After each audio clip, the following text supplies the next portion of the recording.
Very good evening to you. It's Thursday night at 6 o'clock. I know it's normally Friday at 7:10, but no, it's Thursday night at 6 o'clock. And you are tuned to the Football Pitch live on YouTube. And myself, Cameron McDonald, regular co-host Dennis Newell, and guest tonight. We've got two in a row. We've managed to find two Spurs fans, one last week and one this week.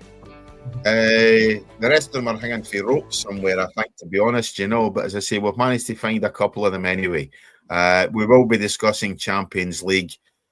We'll obviously look back at the fireworks in Glasgow at the weekend. No, not at Central Station.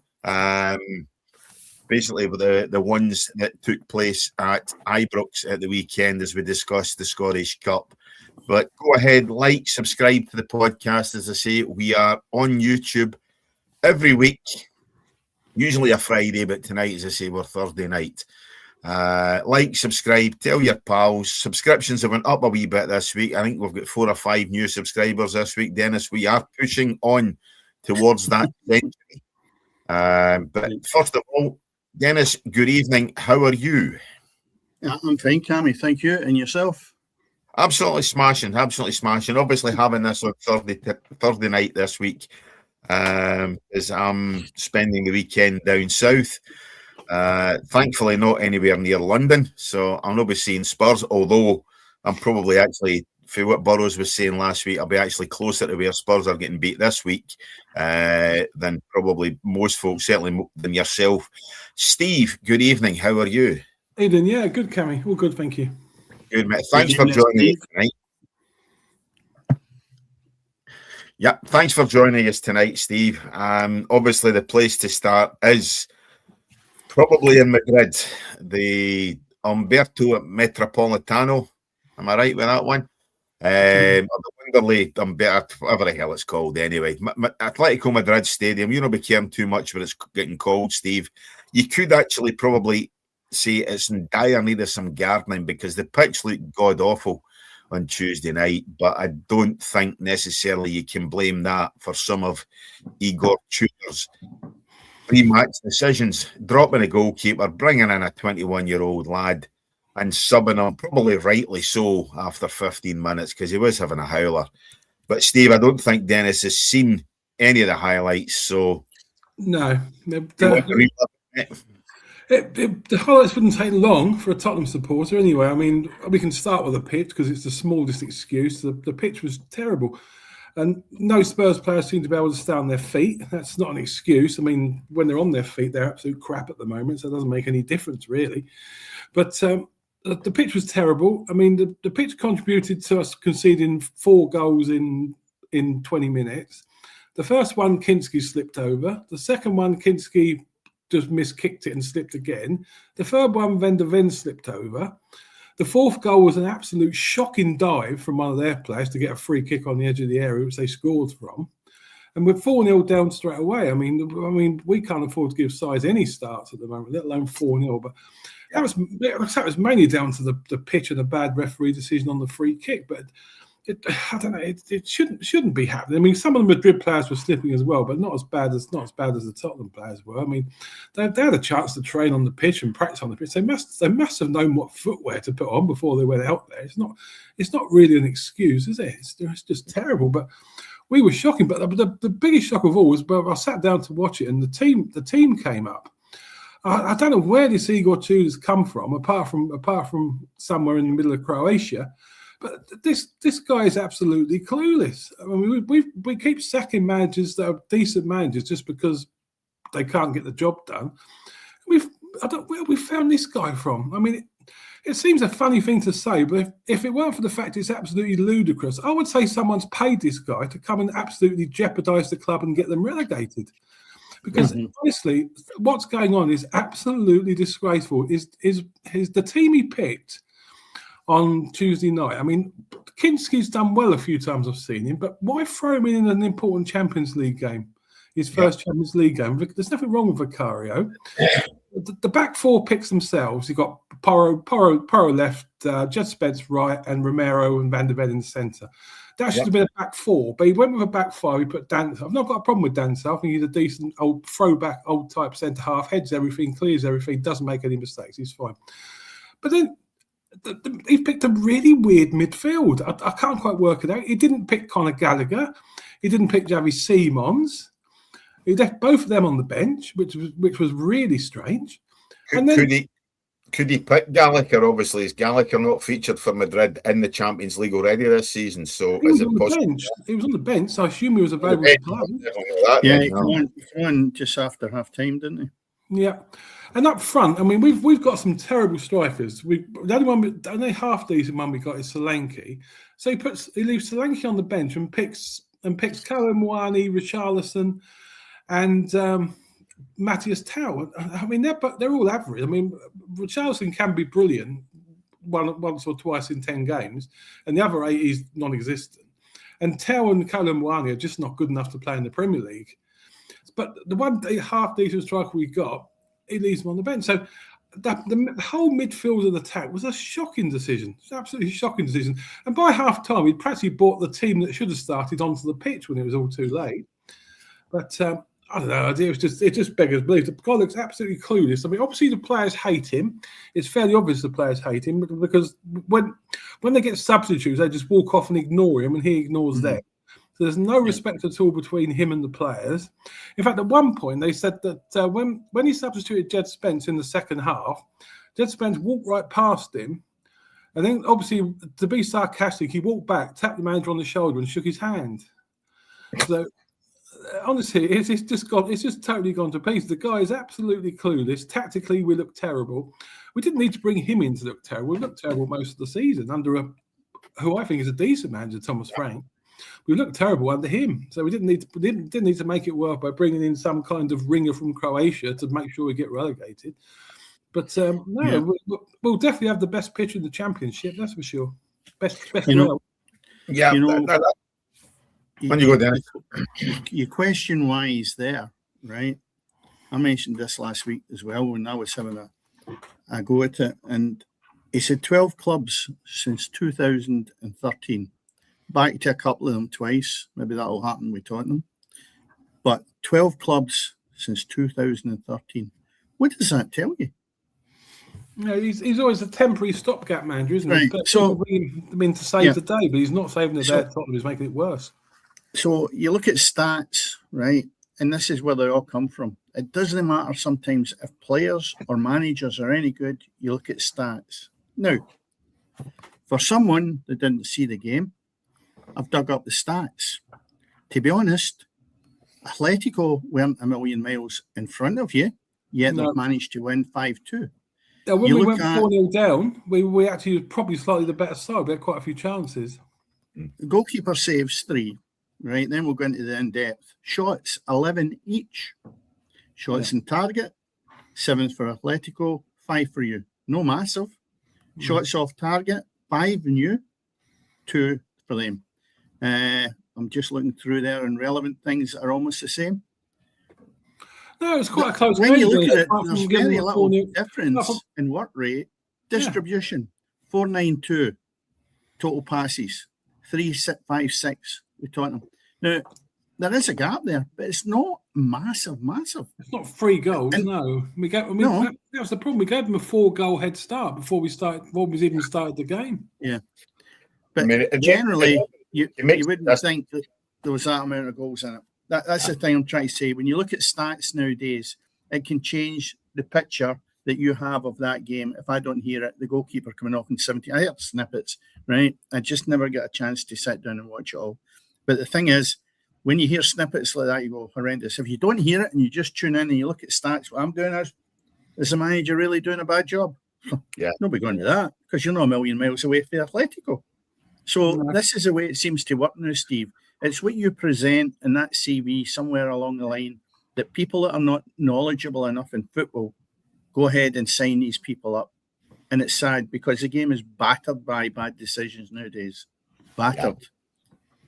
As I said, Spurs, for what I saw, and again, I'm going by the 7-8 minutes of YouTube highlights that I watched. For Steve, apologies, YouTube lowlights. The keeper had a howler. You know, that there's no getting away with that. He's slipped for the first one, as Steve says. For the third one, he squared the ball across his 6-yard box, straight to the Madrid. Just miskicked it totally. Alcatraz, or whatever his name is, Alcaraz. And he's basically, for 6 yards out, had to tap the ball in. You know, so it's right what Steve's saying. Spurs are the masters of their own downfall, and they are the ineptitude that they showed the other night. But by the way, I happen to think you possibly get one of the best centre half pairings in the. I do, yeah. You know, with Romero, obviously Mickey van de Ven. I think you do. When they're not being sent off, they're great. Yeah, they're fine. Mm-hmm. That's the problem with Romero. I think he's a bomb. To be honest. Well, Van de Ven was sent off in the last league game, Dennis, and he was lucky not to go last night for a high tackle. Yeah. Or Tuesday night. Sorry. But again, I mean, on the sending off at the weekend, he was kind of left isolated. You know, that the guy get in behind him. And let's be fair, it was soft at best. You know, but I like Van de Ven. I definitely do. Last week he's on my fantasy team.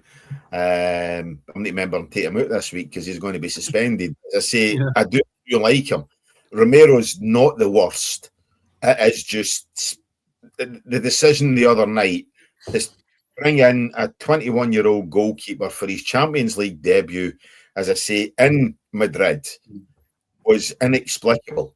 And then, Dennis, I know you've obviously managed, not quite at that level, but as I say, I know you've managed.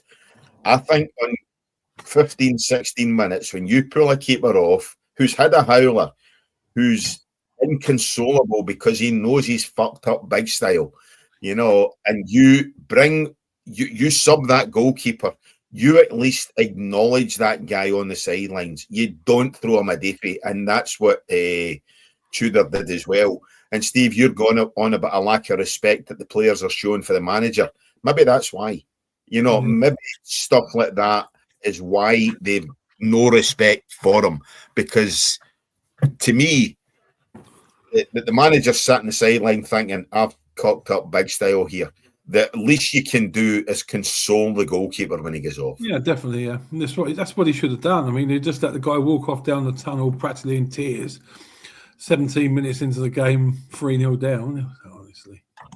There was another game last season, I think this happened, where somebody took off. It may have been in Scotland. And the manager ignored them. I'm not sure what game it was, so I'll no put somebody in it. But this has happened, I'm sure, up here, where I've seen somebody take off. It'll maybe come back to me. And it was similar, but not just as bad as that. It was in the first half.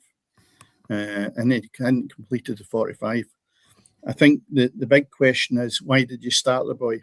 Now, it could be wrong footwear, but then again, you're a professional person, and goalkeepers are very, very thorough. Very thorough. They are more thorough than actually outfield players. I know that with experience. They get into every nut and bolt. So footwear would be a key part to that.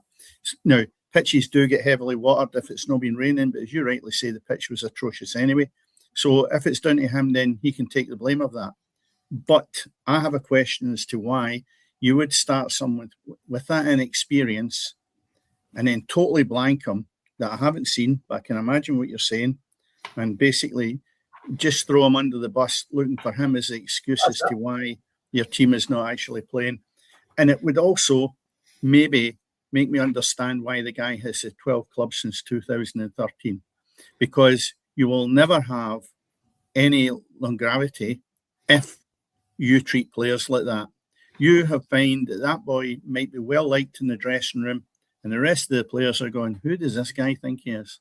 Yeah. And it just goes right through the whole team. And before you know where you are, you're up against it. You've lost the dressing room. And that's why I can see he's brought nothing to the party, right? It could look almost a bit like bullying with taking somebody off as early as that. And the players nowadays don't put up with it. They just throw a towel in. No, why will I battle for him? Yeah, as I say, Romero's been looking for the substitution. I think there's an instance where Romero's looked at the sideline and basically he's saying, look, you need to get this guy off.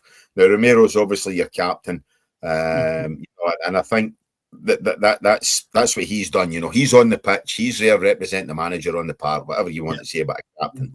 You know, I think he's the one that's turned around and says, "Listen, get this guy off because he's shot." And I mean, he basically was. He was definitely shot. You know, the confidence has gone to hell, and he just did not look. He didn't look. But then again, Cammy, you can't defend the fact. You can't defend the fact that he's actually started the game. If you are actually working closely with your captain, and you're thinking for a minute that you're going to bring in that rookie goalkeeper, you would speak with your captain and think, how do you find that? You think that'll work for us? You communicate. You don't just go blasé and say, "There's the 11 when you go," and then the captain's actually trying to rectify it for you. Maybe he does. Maybe that's a shambles. Respect's coming for. Well, it smells of a bad appointment.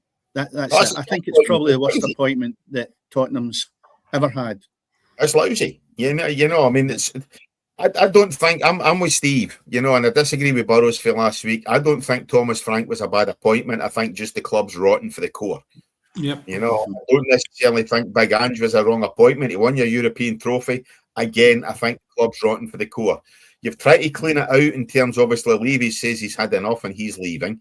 You've still got the Lewis guys you've still got Joe Louis behind the scene, or Joe Lewis or whatever, you know, pardon me, behind the scenes. So you've still got that going on. But I think the club needs a complete change of direction, change. You know, I don't know what you do. It's a complete overhaul, top to bottom. You maybe get a chance to do that, Steve, in the Championship, because, as I say, the one thing you're in total agreement with Burrows is you're going down, you know, and you'll be a Championship club next season financially. I don't know. You know, how many of these players are going to want to stay? I don't know. I don't know how many are under contract, how many left. Apparently, it's written into their contract that if they get relegated, they have to take a 50% cut in salary. So they're going from 200 grand a week to 100 grand a week. Yeah. So well, I still believe that they're not going to get relegated. I'm the only one. Oh, they are, Dennis. They are. Yeah. Believe me, if you watch them week in, week out, there's not a single ever since November really. There's not a single team we've played in that league that haven't been better than us. And when you look at teams like even Wolves, Burnley, West Ham, Nottingham Forest, you watch their games and they're scrapping for the point. Yeah. You watch Tottenham, we're scrapping for absolutely nothing. We die. We look as if we don't care. And we're just not. I can't see where another win's coming from. We'll probably win at Anfield at the weekend, but. Well, Steve, you know how you get that win. You bump them, and the players get a lift right away because the players are not responding to him. Right now, some of them can play, some of them are not good enough. But generally, if they play at the top of their game, they're better than third bottom. Right. So therefore, if you get rid of them, and you get somebody that's well respected in. Even if it's in the coaching side, it's nothing connected to that. You're looking at Sam Allardyce. You know, you're looking at that kind of manager having to come in, rejuvenate Spurs, and lift that dressing room. You're maybe right with that one, Dennis. But you'll get points on the board if you bump them. When you look man for man at that squad, Spurs squad is head and shoulders above any of the other sides down at the foot of that table. I agree. Even with all their injuries, they still shouldn't be in that position. And that's the point I'm making. If you let the manager go, and you get someone in there that can gain that respect, either having been a leader at one point or is good at getting the players to play, you will pick up points because of the points you're both discussing there. The team is playing badly because you've no leadership, and it's a shambles, and that's because at the helm. It's not been a good appointment for the club. Yeah. Now you get somebody in there that's got a bit of respect. Players will roll their sleeves up. They'll give you an extra 25%, and that will be enough to climb away from the bottom of the league. There's where I'm coming from. No keeping the same status quo, Steve. No, you don't keep the same, but you've got to change it. You've got to change it now. They've got. I know he's only been in charge for 4 games, but it's fairly obvious he's actually, if it was at all possible, he's made them worse. Yeah. So they've got to do something. Just get rid of him. I don't know. He's maybe come in with an iron fist and it's not worked. He's maybe come in and thought, you know what? I'll really drill this lot. And of course, He's standalone, and you don't get away with that nowadays with players. Yeah, whatever he's done. Anyway, look at other Champions League results for English clubs in Europe this week. Obviously, Manchester City, the bad night. Terrible. English clubs, going down 3-0 last night at Real. I think Paris Saint-Germain gubbed Chelsea last night. Liverpool lost as well.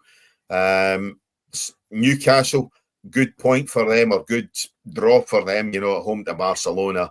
And Arsenal going to Germany. A late penalty. Kai Havertz scoring against his former side. I know how much you like Havertz, Dennis, and getting an equaliser. So no English clubs winning in the Champions League this week. I don't think we can say that very often, Dennis. So not necessarily a very good week for English clubs, guys. I'll tell you something. I've seen the best game I've seen in probably about 3 years, or the best team. And if you get the chance, have a look at it. Real Madrid against Man City. Wow. That first half was something. Valverde, he scored 3 goals in the first half. Have a look at it. I've seen them. Sublime. And and I thought to myself, oh, there is football out there. Yeah. And I thought, my word, that first half is as much entertained as I've been in years watching football. And then I can be cynical about this and say, you watch the old firm games and it's embarrassing. I know there's some golf and money and expensive players, etc. But it just looked like two different forms of football. And it was almost like the golf, I think, with low-level football with ladies who are still learning their game. But it almost looked a bit like that. The golf was massive. And I'll tell you what, Real Madrid, magnificent. And to be honest, Manchester City, just never had an answer for them. Haaland was just non-event. I mean, he took them off, but the thing was, there was no balls going up to him. They were just like a lost cause. I agree with you. I think Real Madrid last night were exceptional. Valverde, three decent goals, 3 really decent goals. And fair play to Real Madrid. They just dismantled Manchester City within that half-hour spell, completely and utterly destroyed them. Could have another 2 or 3 second half as well, and killed the tie. The thing is, if you've only watched the highlights, Cammy, then you've missed the real treat. The whole an hour of that game was played like that. Yeah. The first half just carried on, and they obviously eased off a little bit. But you never felt for a minute were Man City ever going to get back in that game, because the amount of times and the touches and the fluency of the passing was incredible. It really was. And it was a treat, and it was really good to sit and watch. Steve, how many of the English sides are going through the next round? Because I see you're up against it a wee bit now, Faye, having 5 sides. Yeah, I think probably just the arse. They're the only ones, I think. How bad is it going to be this season? Arsenal winning the Premier League, and the same season you guys get relegated. Well, it's just unthinkable, really. I think I'd rather get relegated than Arsenal win the league, but no, I don't know. Did you honestly think it could get any worse than last year, Steve? I didn't know. I mean, when we talk about these managers as well and how bad they've done at Tottenham, they all start well. I mean, Postecoglou, after 12 games of his first season, we was top of the league by 6 points. Yep. Well, I think we won 10 and drew 2 of our first 12 games, and then it all fell apart. Thomas Frank came along, and we played really well in the European Super Cup against Paris Saint-Germain. We should have won that game. Yeah, it was 2-2 in the end. And then he won his first 2 games, home to Burnley and away to Man City. Oh, we're off and running again. But for some reason, it just goes wrong. Whether it takes 2 games, 10 games, I don't know what it is. I mean, the injuries are one thing, but even with all those injuries, we should be 7th or 8th in the table with the players we've got left. There's still no excuse for where we are. And people keep saying to me, "Oh, you won't go down. You won't go." We will go down because we don't look like getting another point from anywhere where the other teams around us do. That's the problem. We just don't look like getting another point this season.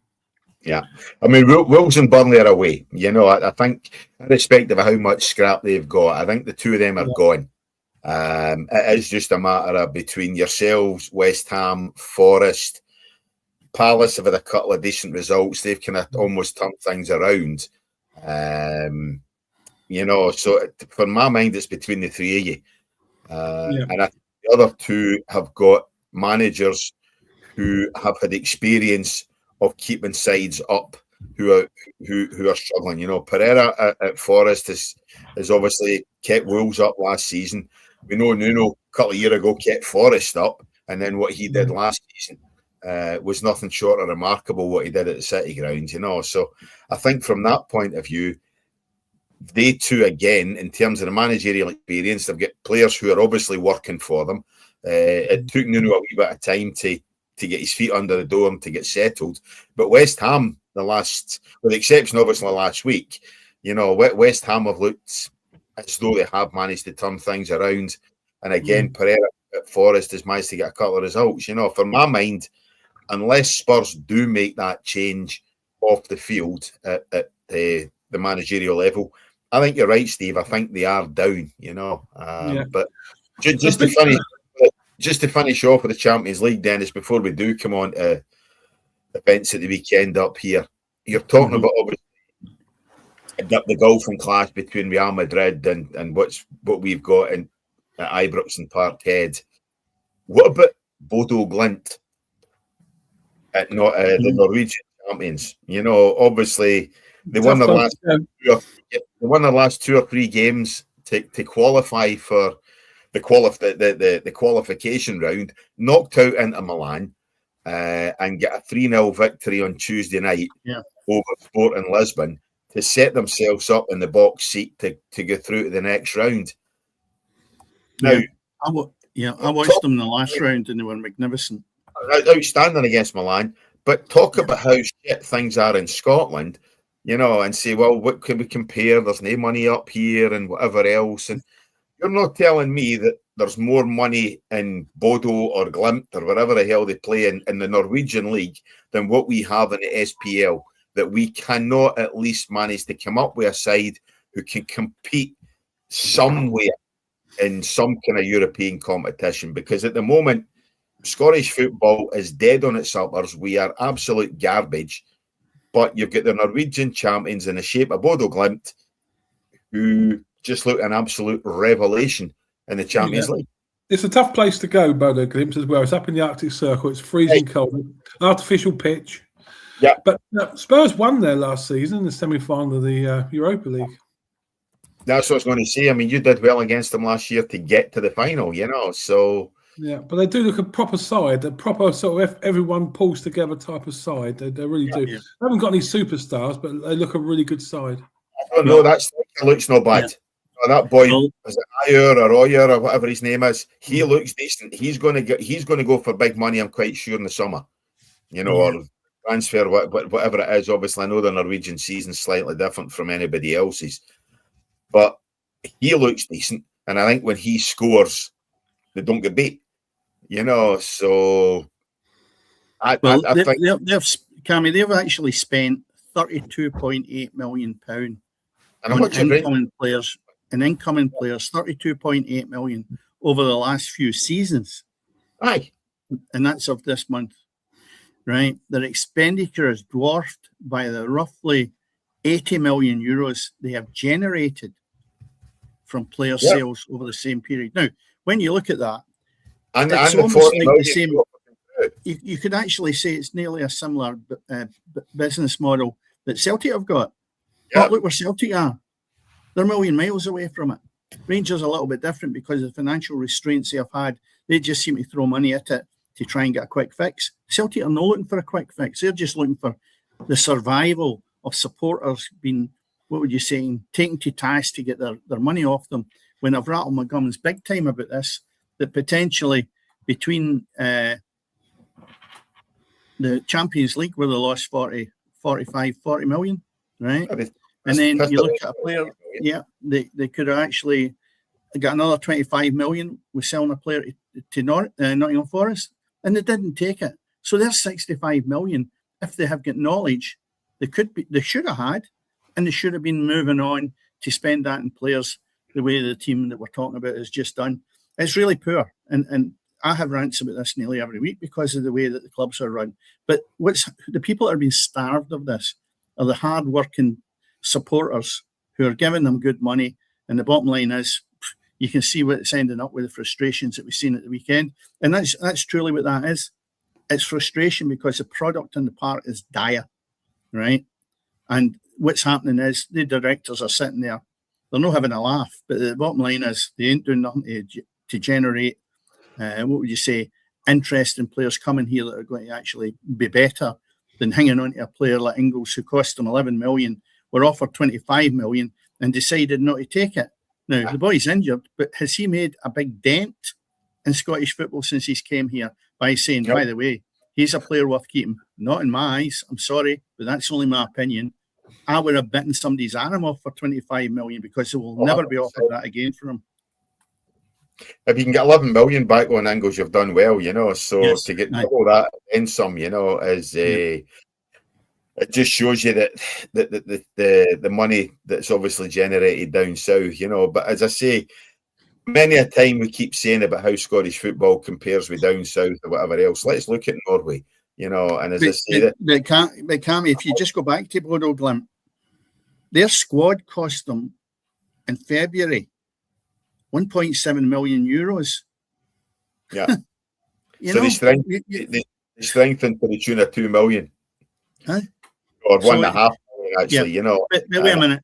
They're a success. There's no many of them going about. And it's a bit frustrating when you see a team that has punched above their weight really, really well. And they were outstanding in their last ties.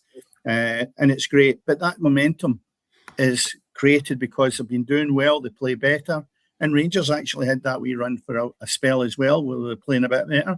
And what happens on the back of that is you start picking up results. And that is no different from what they've done in Europe. Yeah. But they're refreshing. It was good to see. It's another success story. Yeah, and that's the thing. And again, Steve, a success story without throwing multiple millions at it. That is, there's no there's no 65 million on a Dominic Solanke there. 65 for Solanke, 55 for Simons, God knows how much for Palhinha, and let's not play any of them. So Solanke was injured for a period, but has he not been pushing and working hard for a place in there that would make... I did think he was going to be a good asset to Tottenham when they signed him, because he's got the stature and the requirements that you need, but he never seems to have set the hell on fire. What's behind that, Steve? Is this bad management? I don't know. Solanke's never good.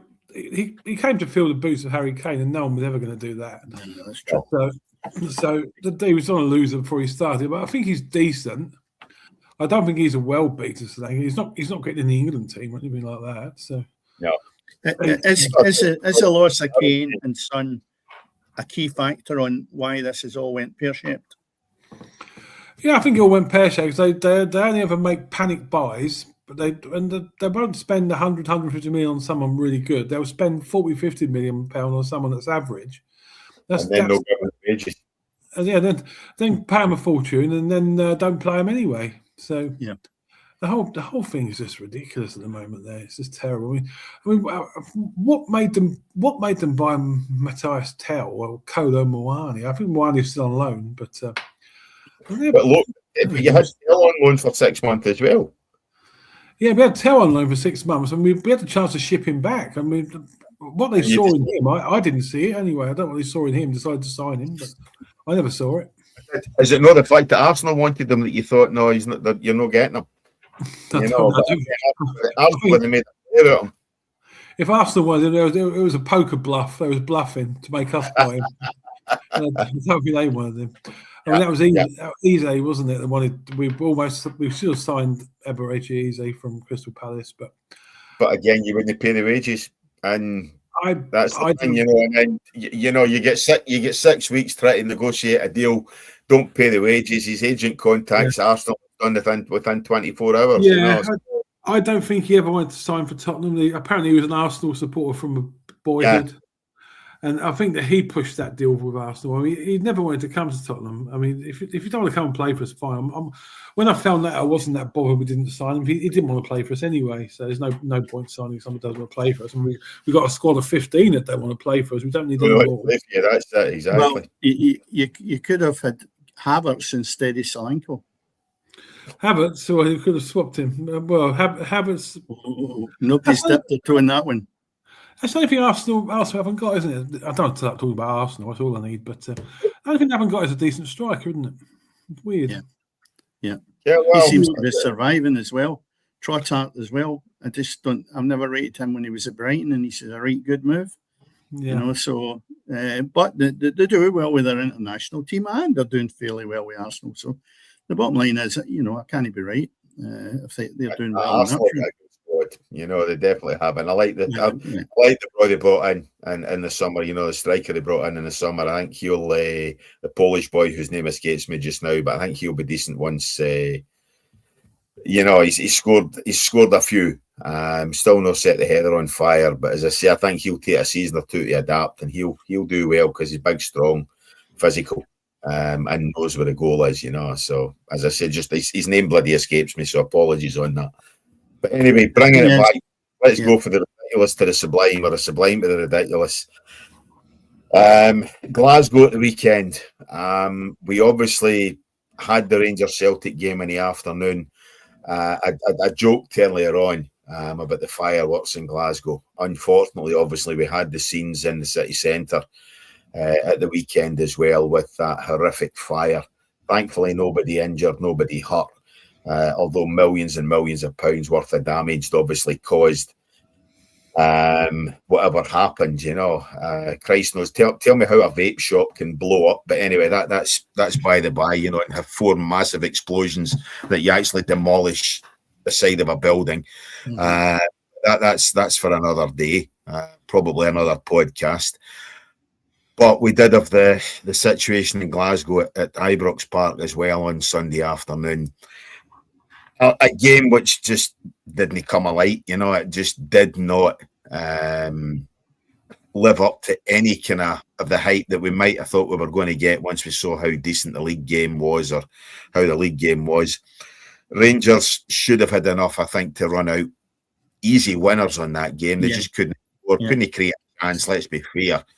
The boy up front, he has to be the worst football player I have ever seen in my life. He makes Havertz look like an international. He is freaking horrendous. As much as I have a go at Havertz, Cammy, I would never even say his name in the same breath as we are talking about, because it's embarrassing. And you finish your rant before I have him a dig at him, because he's picking up major money. 8 million quid. Yeah, for a guy who, Steve's sitting there wondering who we're talking about. You haven't mentioned the name yet. Yeah, Sharmiti was signed from Everton for £8 million. £8 million, and he hadn't scored a goal in 2.5 years. I've never heard of him. No. Yeah, sure. Well, he wasn't scoring goals. Probably wasn't playing much either. So Rangers sign him for that astronomical fee. Remember, that is really big money up here, Steve. I mean, £8 million for a Premier League player, that's a 15-year-old boy that cleans the boots. I know that, but up here, that's the top end. So they spend that money on him, which they can ill afford to begin with at that value, and it just looks out of sorts. He's got stature, he's got a lot about him, and that's the end of it. If you look at it since he's came, was it in start of the season? Start of the season. And he scored 8 goals. And as I said last week, that's £1 million per goal. That's his contribution. On Sunday. Yeah. By the way, I've stole your fire with this game, Cammy. But basically, the thing is, he had 2 glaring chances. I mean, glaring, that you or I or any 3 of us would have made a better job of it. And that would have really put Rangers well ahead, because Celtic had nothing in return. But there were glaring chances. Glaring. So when you look at Cammy's probably right. Maybe there's an extreme there to say it's the worst centre forward you've ever seen. You never watched me, so I don't know how you can say that. But the thing is, yeah, I'll give him that. Sorry, I don't think he's had an air shot yet, So no, in front of Craig Brown, so we'll maybe give him that one. But honestly, Steve, he scored he scored an absolute worldie a fortnight ago against Celtic. An overhead kick. Yes. Christ knows how he done it. Well, obviously we saw how he done it, but goodness knows even the confidence. But I think, other than that, his positional sense is horrendous. He can't track back. His touch is god awful. There's nothing this guy can say to justify an £8 million price tag. And for £8 million coming to Scottish football, he should have bagged 25, 30 goals by now. He's got 8, 2 of which are hat-tricks. So he's actually only scored in 3 games, I think. I think he two against Celtic. And 3. Yeah, 3. He said 3 and 2. I think that's what I'm saying. He scored 5 of his 8 goals against Celtic. Right. Yeah, and I think the other one was a hat trick. I know, was it? No. So as I say, he's looked. He has god awful. And as I say, the chances at the weekend there all Rangers had to do was score once. If Rangers had scored 1 goal, they'd have won that game because Celtic just weren't creating anything. Rangers, who were almost at full strength, were up against a Celtic side who. But by the way, let's be fair, Dennis. Trusty looked as if he had a blinder on Sunday. Do you know why? Do you know why? Because he was up against Rangers. Do you know why? No, because he didn't have Scales next to him. Scales was shoved away out in the left channel, creating his normal bomb scare passes. I'd hate to play in front of that guy.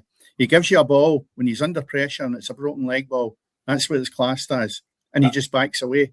And I'm thinking, Biggie, I wouldn't play with you like that. I'd have you told, do not leave a ball short for me or make the passes as bad as you are. But he played left midfield and they get exposed up that channel big time. But Trusty, as you rightly say, didn't have to play with them. And it was night and day. The two central defenders that come in to replace Scales was good. You hear some people saying Scales is playing well. Scales is not. I have a bad habit of watching every nut and bolt that goes with that guy. And I don't think he is anywhere near the level it should have a green and white strip on. Yeah. But I'm not the manager. The manager obviously rates him so much so he made him captain, which is even worse. So the bottom line is Trusty did have a great game. And I was pleased for the guy because he looks a big, honest, hard-working guy. He's been a bit raw recently when he says a couple of sendings off. But certainly he showed up on Sunday. There's no doubt about it. On Sunday. Yeah, listen, what game was Neil Lennon watching on Sunday? The way he was talking about, you'd think it was Real Madrid against Man City. He was watching it the weekend. I did think that, yeah. Awful. It was dire. It really was. The thing is, Cammy, we're in the season, in the league game. But it was bloody awful. But what we're doing here is we're giving our opinion clearly, right? Yeah. You won't get any pundits, any of them, giving out their pure thoughts. If I met some of them tomorrow, and I've met a few of them after matches, and it's the exact same thing I'm saying about it, except they're not going to say it in there. We do here in this small thing that we have, and we're only hearing what a lot of other people would like to say. They don't say it because they're getting paid and they have to be conservative about their opinion. They're not going to give you exactly what their thoughts are. They'll be sitting there going, my word, that's dire. Well, you can't say that, Yeah. I mean, the one person that actually has a go at Shermiti is Ali McCoist when he's done the commentary. Not too aggressive to the way that we have, but at the same time, it's like, why is he not there? Why does he not get here? And I said this to you, I think, off air. Why don't they get McCoist in, who was magnificent at finishing exactly what Rangers are needing? Pull the boy aside because he's only in his 20s, early 20s, and work well for a couple of hours a day. That would work Rangers a treat. And that would be common sense because this boy is never, ever going to improve in his own the way he is at that club now. Very, very poor. Very poor. Anyway, other results of the weekend. Obviously, it finished nothing each after extra time. Celtic ran out victors on penalties and going into the next round. Victories for Falkirk on Friday night. Again, what a season. John McGlynn's having a job and a half there. Yes. Fairland, we called that right last week, Dennis. Not that 29th. Then Aberdeen just did not turn up. Dunfermline running out 3-0 victors through the semi-final, where I think they play Falkirk, and the other one St Mirren against Celtic, isn't it? Who ran out victors against Partick Thistle on Sunday night. So we've got St Mirren who can do the cup double. We've got Celtic who are in with a shout at doing the league and cup double. Falkirk who are absolutely outstanding, having a season and a half, and Dunfermline who you would say are there to make up the numbers, but that's going to be a Fife Central derby. You know, obviously there's no love lost between Falkirk and Dunfermline. I wouldn't write off Dunfermline in that one either, you know, but that's as good as we're going to get in the semi-finals. You know, Falkirk and Dunfermline, it's not going to sell out Hampden, unfortunately. Obviously, we'll have the Celtic St Mirren game as well, and the winner of that one, you'd have to say, would be the favourites. That's if Stephen Robinson is at St Mirren, because he's obviously been linked with Aberdeen, and I think Aberdeen have been given permission to talk to him. No, he's now Aberdeen's manager. Is he? Right, okay, fair enough. Shows what I know. Yeah, so he's now gone from St Mirren, and I think that's a good move for him, because you know at the start of the season I was tipping him to get the Celtic or Rangers job. Yeah. But unfortunately, he's St Mirren in the toilet. Yeah, but the thing I find quite amusing, one of the worst players at Aberdeen he had at St Mirren is Big Lasagna up front. Aye. Could he turn him into a player that I actually don't believe is a player? You know? So Nisbet's another one. He's going to have a major problem up there at Aberdeen, because the two of them are useless. I'll say that right now. They are not looking as if they are Premier League players, and they get turned over big time with Dunfermline. And it was quite embarrassing for a club of that stature. And I think the 3,000 come down for Aberdeen to watch that game. So, you know, he's got a job in his hands, but I don't think you can really blame him if Aberdeen really struggle for the remainder of the season with the squad they've got. But I think he merits a good chance because he's a good manager. And I think that's probably one of the next biggest clubs he could have gone to, because Hearts is all tied up. Hibs, is that a better move? I don't think so. Aberdeen's a big club, and I hope he does well there, because I like him as a manager. I think he's got a bit about him. Yeah, indeed. But that's pretty much almost us. Looking at fixtures this weekend, we'll get Championship football tomorrow night, Steve.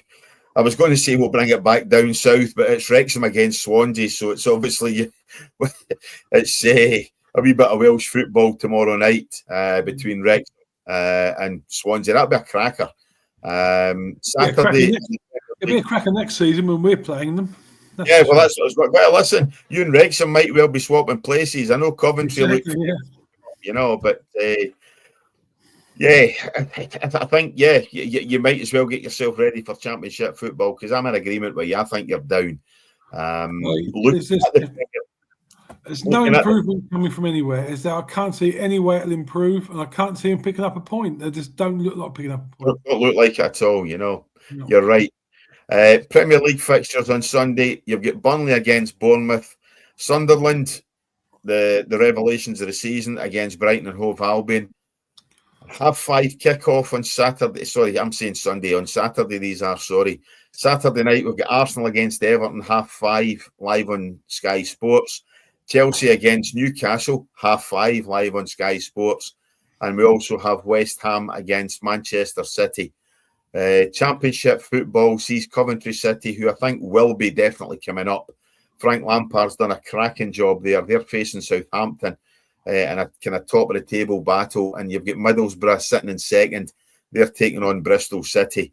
Other games pretty much a bit of an nonentity there in the Championship. When we move into Premiership, Aberdeen, Robinson's first game is against Falkirk. Hibs against Livingston.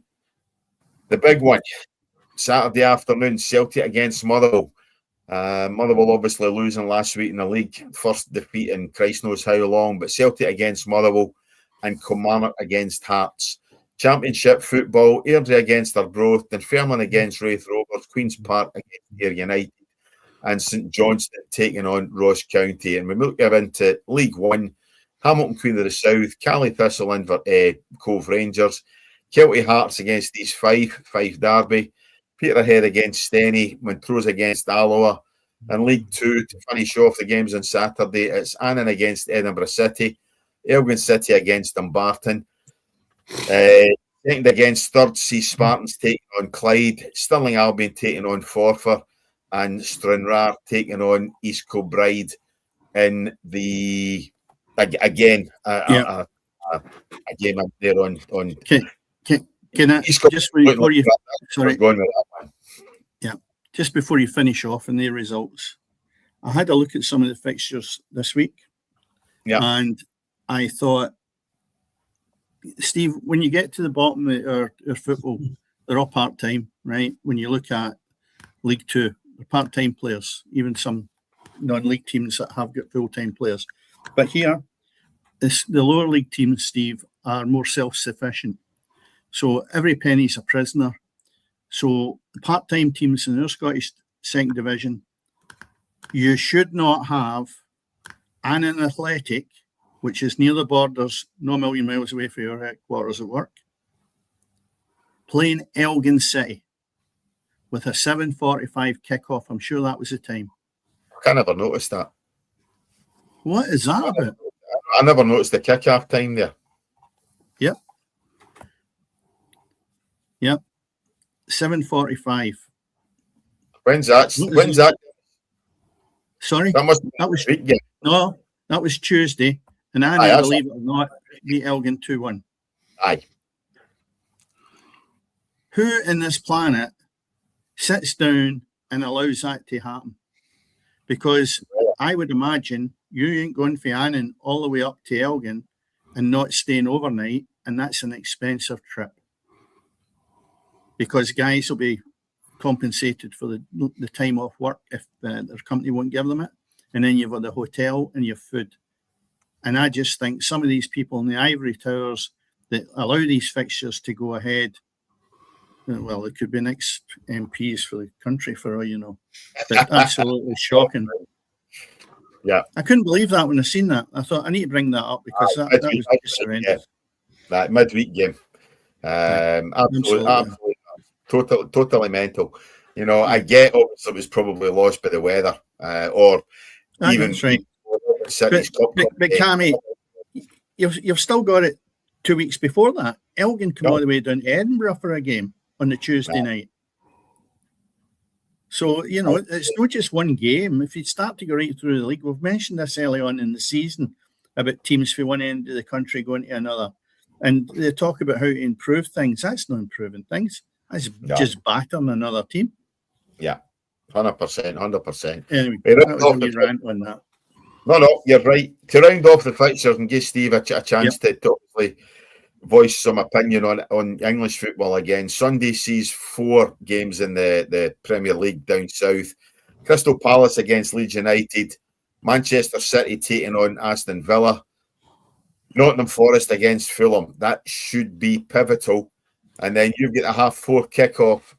I'm assuming the telly folk thought this was actually going to be a competitive game. You've got Liverpool against Spurs, 4:30 on. Yeah, should be a good game if we can keep them down to 12. It might be good. Figures you've done well, you know. Yeah, I mean, Igor looking for you to play on goals on Sunday, Steve. It could be. I don't know where he's hacked off. I think that might be the 17 minutes before he's hauled off. It'd take me 17 minutes to get on there, Dennis. Aye, that's true. Aye. Warm up, Steve. You're coming off. Aye. Yeah. Actually, I didn't mention earlier on, but this whole relegation battle centres around the West Ham game about 5 or 6 games ago. Yeah. We was at home to West Ham. And we dominated the game. It was 1-1, and they scored in injury time. So that was a 6-point swing. If it wasn't for that game, we'd still be like 7+ points clear of relegation. It wouldn't matter. That was the pivotal game. Yeah, things went belly up from then. Yeah, I think West Ham probably deserved their 1-0 half-time lead right enough, but you guys after the break, certainly came back into the game and just blew it in that injury time, you know, as you say, for the Hammers to get that victory.